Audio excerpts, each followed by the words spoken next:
మతోన్మాదము అంతిమ రూపం దాల్చింది. అది ఫ్యాసిజంగా మారిపోయి దాడులు కొనసాగిస్తూ ఉంది. భారతదేశ వ్యాప్తంగా సర్వరోగ నివారణి జై శ్రీరామ్, దీని నుంచి మనము సర్వరోగ నివారణి మార్క్సిజం అనేటువంటి వెలుగులో వెళ్ళాల్సినటువంటి అవసరం ఉంది. మనం ఒక సైన్యంగా వెళితే తప్ప ఇలాంటి దాడులను మనము ఎదుర్కోలేము. ప్రగతిశీల మహిళా సంఘంగా కార్యాచరణకి రూపొందిస్తే మేము మా వంతు పాత్ర కొనసాగించడానికి సిద్ధంగా ఉన్నామని ఎన్నికల సందర్భంగా నేను పాడాను.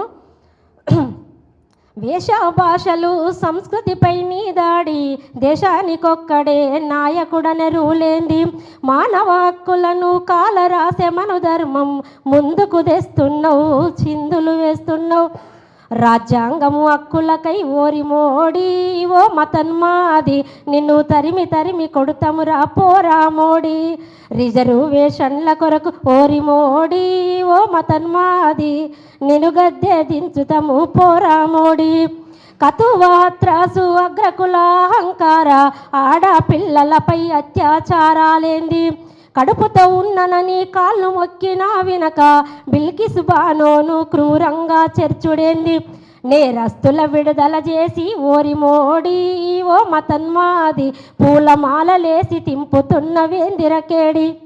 నేనే రాసిన అది 7 చరణాలు ఉంటుంది.